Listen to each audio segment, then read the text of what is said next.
जिस तरह से जो दादा हैं, एक तरह क्या होगा कि आपके जो पिता हैं और उनके जो पिता हैं, ठीक है, अब इनके बच्चे यहाँ जो है यानी इनका पोता हो गया।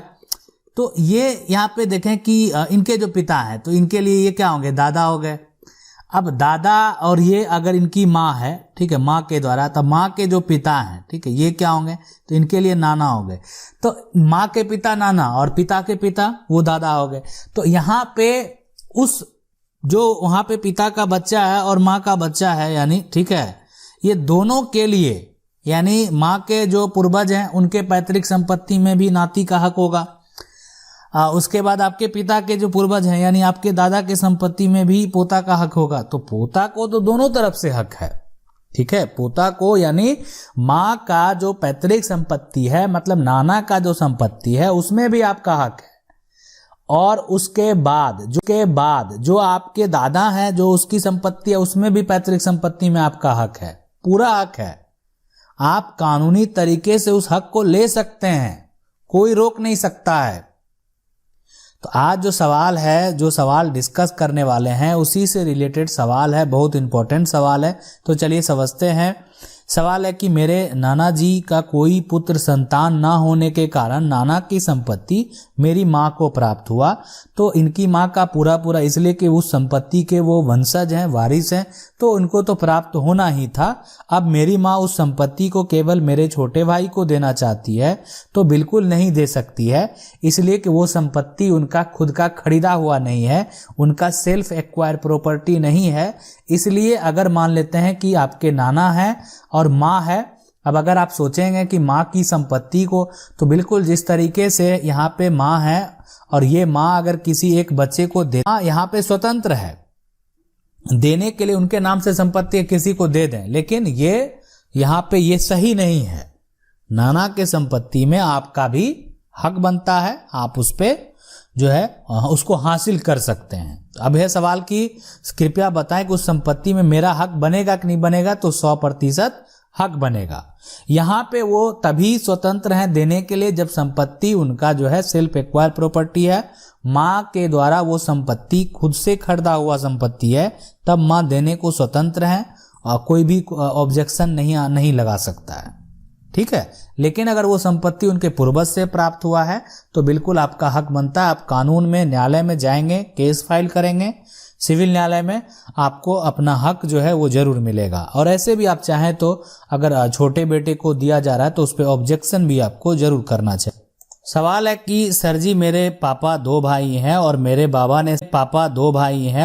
बाबा ने सारी जमीन मेरे पापा के बेटे के नाम जो है वो हिब्नामा कर दी है। तो ऐसे में हम क्या करें, देखिए अगर आपके जो पिता हैं वो दो भाई हैं और आपके बाबा सारी जमीन जो है बड़े पापा के जो है मतलब हैं के बेटे के नाम अगर कर दिया है, तो अब ये संपत्ति अगर उनके जो आपके एक तरह से बाबा हैं, बाबा के द्वारा ऐसा किया गया तो बाबा का ये देखें कि बाबा का वो संपत्ति पैतृक है या नहीं है, मतलब बाबा का पिता से या उनके पिता से उनको संपत्ति प्राप्त हुआ कि बाबा स्वयं उस संपत्ति को कमा के अर्जित किए हैं।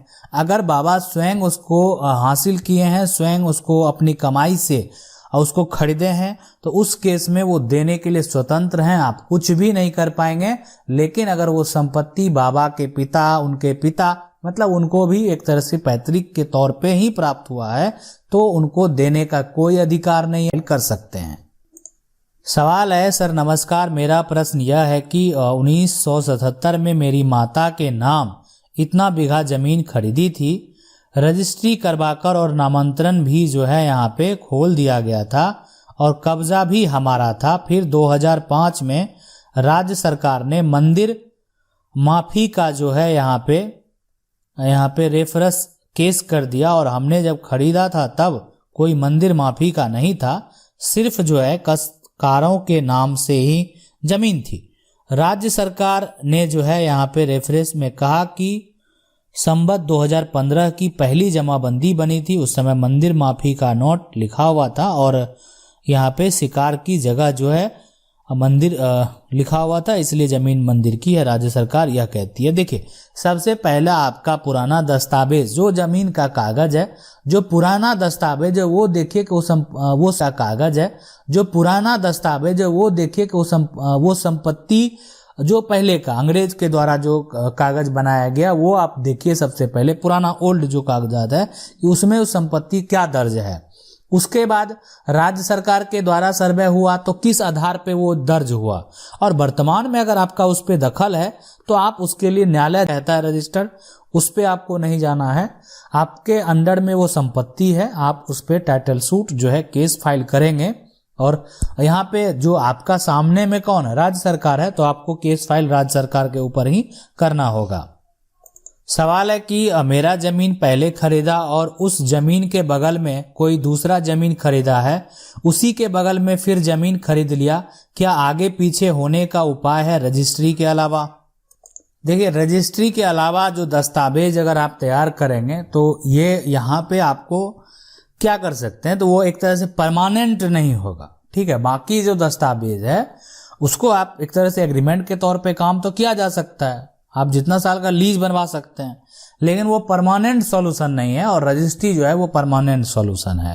तो दादाजी का अगर जमीन का मान लेते हैं बारिश होने के लिए जो दस्तावेज है, ठीक है, और उसका प्रूफ जो भी है, हम भाई बहन दादाजी के पोते पोती हैं, पापा क्या दादाजी पापा दोनों क्या जो है मृत्यु हो गई है। तो देखिए यहाँ पे, और आपको ये यहाँ पे अगर जो दस्तावेज है, सबसे पहले जो भी है संपत्ति का एक तरह से वारिस होने के लिए तो आपको वंशावली बनाना पड़ेगा। उसके बाद देखना पड़ेगा कि आपके दस्तावेज में दादा या पिता के नाम से कौन सा संपत्ति दर्ज है, तो पिता का भी मृत्यु प्रमाण पत्र बनवाना होगा, और जिनके नाम से संपत्ति दर्ज होगा, अगर दादा के नाम से होगा, ठीक है, तो फिर पिता, अगर फिर संपत्ति के हकदार पिता भी हैं तो पिता के नाम से भी मृत्यु प्रमाण पत्र बनवाना होगा। तो फिर आप उसको दस्तावेज तैयार करके जो है लैंड अपने नाम पे ट्रांसफर कराएंगे, ठीक है। और जरूरत जो पड़ेगा एक तरह से वारिस होने के लिए वो सिर्फ वंशावली है, साथ में स्टाम्प पे सारा जो है वो डॉक्यूमेंट को मेंशन करके आप ऑनलाइन कर सकते हैं। सवाल है कि सर ये बताइए कि जमीन मामला में कागज दस्तावेज ज्यादा मायने रखता है या किसी रिश्तेदार का के पड़ोस? नहीं, बिल्कुल कागज सबसे ज्यादा मायने रखता है। रिश्तेदार जो है वो तो आपके रिश्तेदार ही है ना, तो वो क्या कर सकते हैं, तो इसलिए कागज दुरुस्त होना चाहिए। तो जैसे भी हो, सबसे इंपॉर्टेंट दस्तावेज है। दस्तावेज अगर आपके पास है तो आप उसके मालिक हुए, दस्तावेज अगर आपके पास नहीं है, सिर्फ दखल है, ठीक है, कोई कागजात नहीं है, तो आप उसके मालिक नहीं है। अगर कोई रिश्तेदार भी कहेंगे तो भी मालिक नहीं है। अब वो डिपेंड करता है न्यायालय के ऊपर कि आपका दखल किस आधार का है, कैसे है, क्यों है, उसके वर्तमान मालिक कौन है, किसके नाम से संपत्ति दर्ज है। सवाल है कि सर मेरे दादा ने जो है एक 700 गज जो है वो प्लॉट खरीदा और अपने 3 जो है बेटों को 1980 में जो है पंचायत से 3 हिस्सा कर दिया। एक बेटे ने अपने हिस्से में घर बना लिया, फिर 2006 में उसके बेटे है ना रहने लगे, और 2011 में मेरे छोटे जो है ना को भी घर में रहने दिया, पर वो 2013 में 233 गज में बना घर और जमीन को सेल कर दिया। मेरे बाबा के दूसरे बेटे को अब जो है घर यहाँ पे मिल रहा है, ना जमीन। खतौनी में मेरा नाम है, बस प्लीज रिप्लाई। इसमें अगर उस व्यक्ति के द्वारा सेल कर दिया गया तो आपको यहाँ पे टाइटल सूट कर देना चाहिए, विलम्ब नहीं करना चाहिए। करने के बाद अगर गलत तरीके से अपने हिस्से से ज़्यादा और बिना भाई के परमिशन के, ठीक है, अगर कोई भी उस तरीके से रजिस्ट्री कर देता है, बेच देता है, तो उस पर एक्शन लिया जा सकता है और रजिस्ट्री रद्द भी हो सकता है।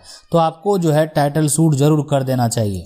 सवाल है कि मेरे पिताजी जमीन बेचा और जमीन अभी तक मेरे पिताजी के नाम जो है वो दाखिल खारिज ऑनलाइन है, लेने वाला का जो है नाम से रजिस्ट्री है, कब्जा भी है, ठीक है, क्या करें? देखिए, अगर आपके जो पिताजी हैं 1997 में ज़मीन बेचा और ज़मीन जो है अभी तक अगर जो है आपके पिताजी के नाम से दाखिल खारिज ऑनलाइन है, अब उसके में रजिस्ट्री है और कब्जा है, तो आपको क्या करना चाहिए? देखिए यहाँ पे तो अगर आप चाहेंगे तो दूसरे को जमीन बेच सकते हैं। अब अगर आपने बेच दिया है तो अगर आप ऐसा करेंगे तो वो उसके द्वारा भी न्यायिक प्रक्रिया होगा, कानूनी प्रक्रिया होगा। थोड़ा कानूनी प्रक्रिया में समय भी लग जाता है, लेकिन वो जो व्यक्ति को आप बेचे हैं वो संपत्ति तो हासिल कर ही लेगा। हाँ, लेकिन जो यहाँ पे अगर मान लेते हैं कि अगर कोई इस बीच में संपत्ति को बेचना चाहे तो बेच भी देता। बहुत ऐसा हो रहा है धोखाधड़ी। आज जो इतने डबल रजिस्ट्री होने का मुख्य कारण तो यही है। सवाल है कि 4 डिसमिल जमीन का जो है यहाँ पे बात था और 5 धूर कम लिखाया और उस जमीन में घर बन चुका है। अब क्या करना पड़ेगा? देखिए 5 धूर का जो है कम यहाँ पे है, और तो उस केस में आपको करना यही चाहिए, जैसे आप तो घर बना लिए पूरा जमीन को कवर करके, तो अब आपका जो जमीन 5 धूर कम आपको मिला तो उसको आप लिखवा लीजिए, है ना। ज़्यादा झंझट में पड़ने से अच्छा जब आपने उसको घर बना ही लिया तो उस केस में आप जो है किसी तरह से जो है आप लिखवा लें तो ज़्यादा बेस्ट है, ठीक है। नहीं तो फिर यहाँ पे दिक्कत हो सकता है कि सामने वाले के द्वारा अगर मान लेते हैं केस मुकदमा किया गया तो दिक्कत का सामना करना पड़ सकता है। सवाल है कि टाइटल सूट चल रहा है और उसका सीओ के पास जो है रोक लगाए, बाय पोस्ट ऑफिस से सीओ को भेजे, उसके बाद भी मोटेशन कर दिया। उसके बाद सीओ को बोले तो बोला कि डीसीएलआर कोर्ट में केस करो तो मोटेशन टूट जाएगा। हाँ, अगर ये देखिए आपने पोस्ट ऑफिस के द्वारा भेजा और उसको अगर नहीं यहाँ पे ऐसा प्रतिक्रिया किया गया तो आपके पास दूसरा ऑप्शन है और सही में इससे टूट जाएगा। अगर उस पे केस चल रहा था और उसका दाखिल खारिज नहीं करना चाहिए था और नियम नहीं है करने का, अगर किसी भी संपत्ति पे केस चल रहा है और उसका दाखिल खारिज होता है तो वहां पे मेंशन करना पड़ेगा कि संपत्ति पे विवाद है। अगर इस केस में अगर मोटेशन कर देता है तो आप डीसीएलआर के पास जरूर आवेदन कीजिए। मोटेशन अपील केस फाइल करेंगे, मोटेशन टूट जाएगा। आशा करते हैं वीडियो अच्छा लगा होगा। वीडियो अच्छा लगा वीडियो को लाइक जरूर कर दें। चैनल को पहली बार देख रहे हैं सब्सक्राइब करके जो बेल आइकन है उसको जरूर दबा लीजिए